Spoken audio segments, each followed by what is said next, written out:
What's up, everybody? Welcome back to Let's Talk. I'm Richard, and today I have a really good friend of mine all the way from the far lands of Italy. My good friend, Fransisco de la Torre. How you doing, my brother? Thank you, Richard.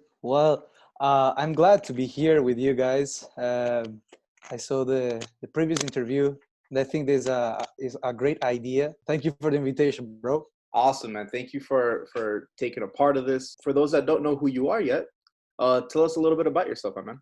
As I said before, I will try to do it in English, but I'm not an English speaker as mother language. I Of have my course. notes here. Thank you. No pressure, man. I'm Francisco de la Torre.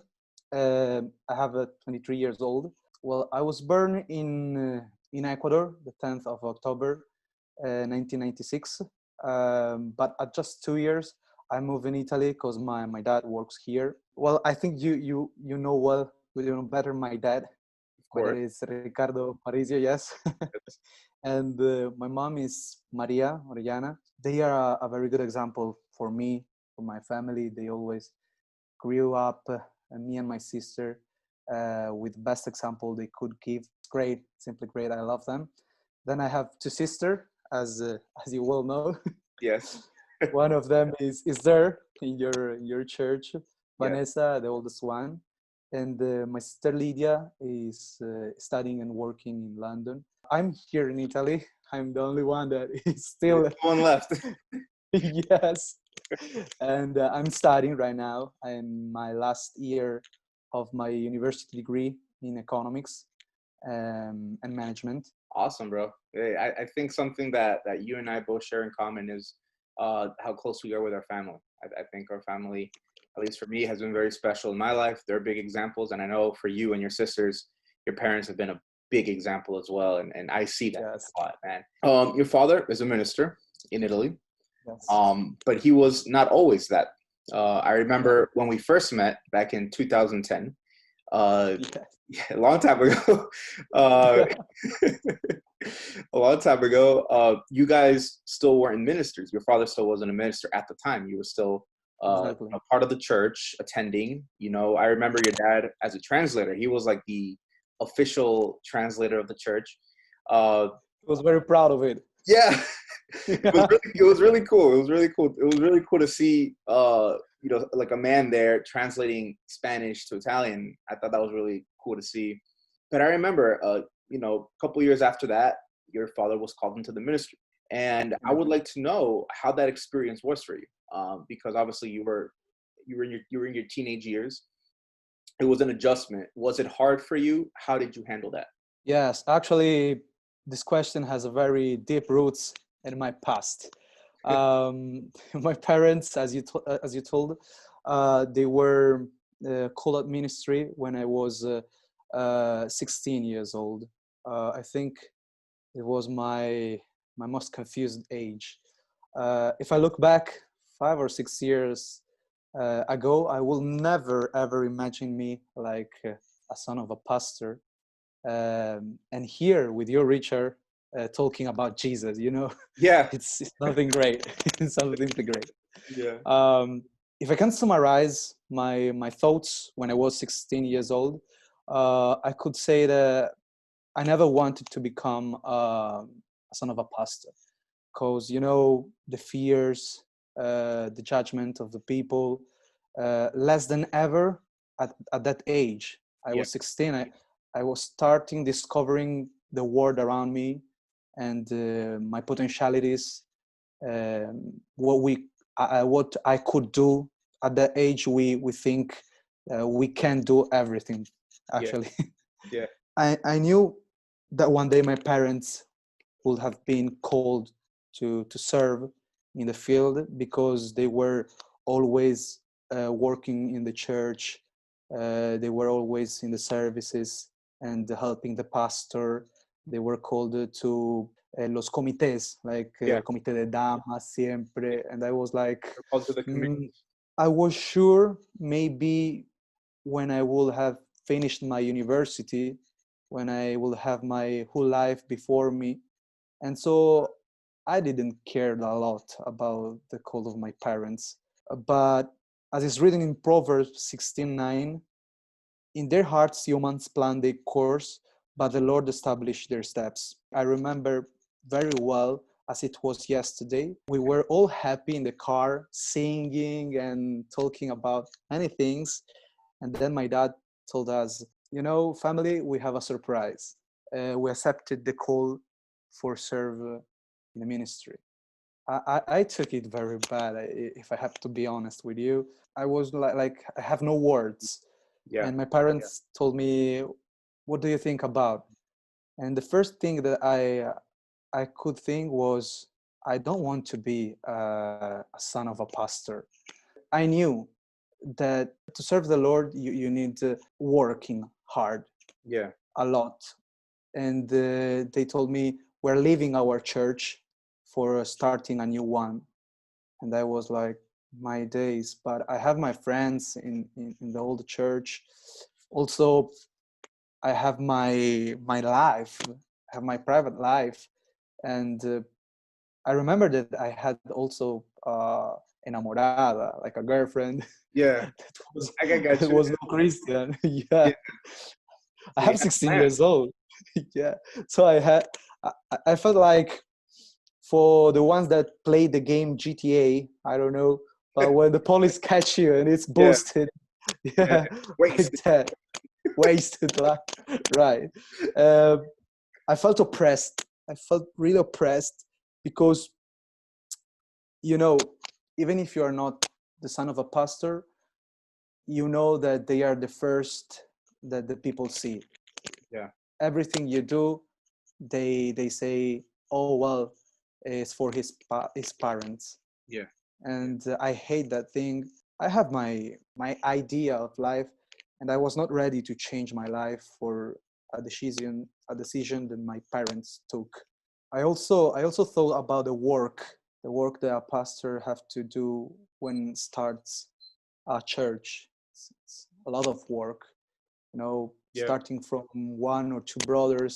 I think I was the first great challenge to my parents, because firstly I Yeah. didn't want to serve. I was like, no guys, I have my life, I have my pleasures.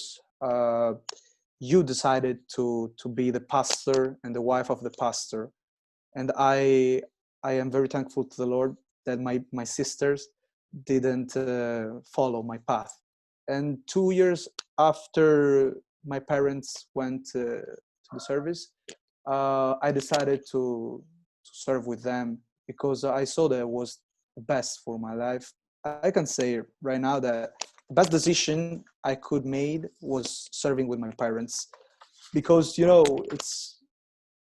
it's something different when the family is divided and when you serve all together. God did some great work with my family, because he united us to serve, and I'm very, very thankful for that. That's awesome, bro. Definitely can relate to you in the sense of like sometimes you don't want to be part of that situation. It's hard.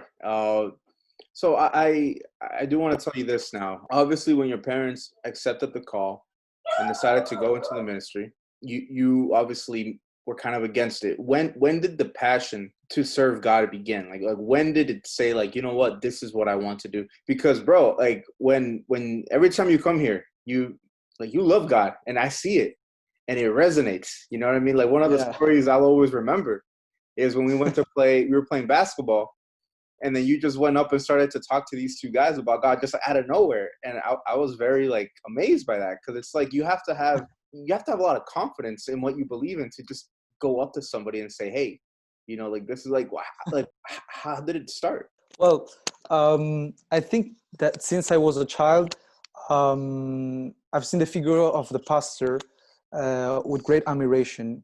Like, like they were warriors that challenge the oldest fight that humanity face, uh, the fight between the good and the evil.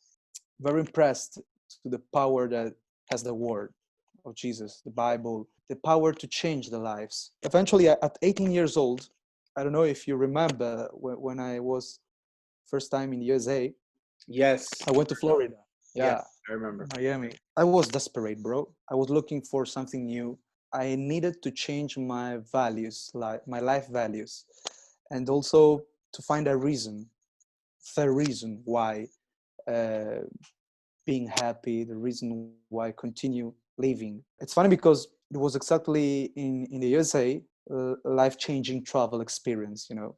Yeah. I wasn't there for any particular reason. Actually, I had everything that a young boy could desire. I had my friends. I have my girlfriend, as I told you. I could go wherever I wanted. And there was, in the very moment, I was seated during a boat travel that in front of the vastity of the sea, I felt a very different touch from any pleasure that I felt before. And I'm firmly convinced that was a touch from God. You know, when you ask some brother or sister, how was it to being touched by God? Exactly that. I felt that in my Wow. heart. I just felt a love greater than the sea that I was watching. And I understood then that all the money, the fame, the position or goods I could have or I could achieve in my life were nothing compared to that touch. I remember I looked for fame. I made 6 or 7 years of theater. I was in the point to sing a contract with a company. They told me that they had many things to offer to me, but that travel, as I told you, was life changing. And when I felt that touch, I comprehended what means the passion for God.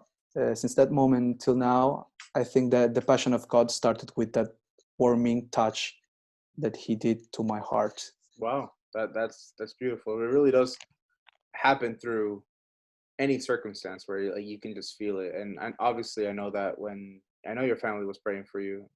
Yeah, I remember we had a conversation on our way to, well, we were going to Miami. We were going somewhere, and then you were yes, asking. We had a conversation about that, and you told me how you were frustrated a bit with your situation. And I remember like we shared some stuff. It was personal. It was great. And honestly, like I've just seen you become this person that just you serve God passionately, and you truly just you don't care about about like what people think, and I think that's great. And I know you've been a big help to your family over there in Italy. And right now, with the the whole pandemic of COVID-19, Italy has been one of the hardest hit countries in the world. Whilst many people have passed, sadly, yes. how how hard has it been for you personally and to your family? Like how hard was it? Thank God, my dad took it very seriously since the day he heard about COVID-19. I remember he preached about that in our church when the quarantine was not even mentioned in our country. And he told, in 2 weeks, we're going to know if we are in war or not. And it was the last week of January. The second week of February, the government decided to lock down the state of Italy. First days of quarantine, a sort of happiness in the air, Okay. like it was holidays, Yeah. because the families that were used to be divided, busy, could stay home together Yeah. and share some time. Yeah. And by myself, on a second thought, maybe the mistake was to undertake lightly our government disposition, because the majority took it as a holiday Yeah. and they didn't go to work, but they used to go to drink together, to Right. with girlfriend, with a friend, and it was the worst mistake because, as you said, it it it was hard here. Yeah. The second week, we started to see what was really the COVID-19 phase. People sick, the hospital that couldn't have any more patient, Yeah. uh, the death of many, bro. But when I tell you many, it's like that now that are dying circa 180 person per day. And it's very a very high number for us is like the best news that we can have. That's crazy. It's very difficult situation. We can say or we can assure that we're out, but we're doing our best. Like now that we're finishing up here, with obviously because everything was on lockdown, you guys couldn't congregate as a church. How hard was that on the church, and how being able to like transition to online and stream? How has that been? Has it been easy? Has it been hard? The church reacted well. They immediately follow the pastor's steps. They están apoyando mucho. Yeah, I don't supporting. know how. Yeah, They're supporting a lot. Thank you, bro. They're supporting a lot, and they feel good. They feel good, even though staying in the church with in your church physically, it has no equal. It's yeah, not no, the same. it's not the same, of course. Before we finish this, do you have any words for the youth right now? Any advice you want to give them? For the ones that are hearing this conversation, God can change your life completely.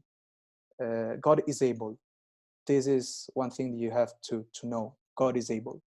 It doesn't matter how good or how bad is your situation currently living. God is able to restore it, to upgrade it to the best version of yourself. Only trust Him, believe it. It's hard sometimes, took time, process. It's not always easy. It's not always smiling. Sometimes you have to cry. You have to cry out to Him, but God is able. Very well said, man. I thank you very much for those words. My brother, you and your family and the congregation in Italy will be in our prayers, and we hope that sooner in the future we'll be able to see each other again, rejoice and have fun together. Amen. Playing football. Awesome. Yeah, play football, basketball, whatever you want. Yes. All right, my brother. Thank you, bro. Take care, man. Talk to you, your family. Amen. Amen. God bless.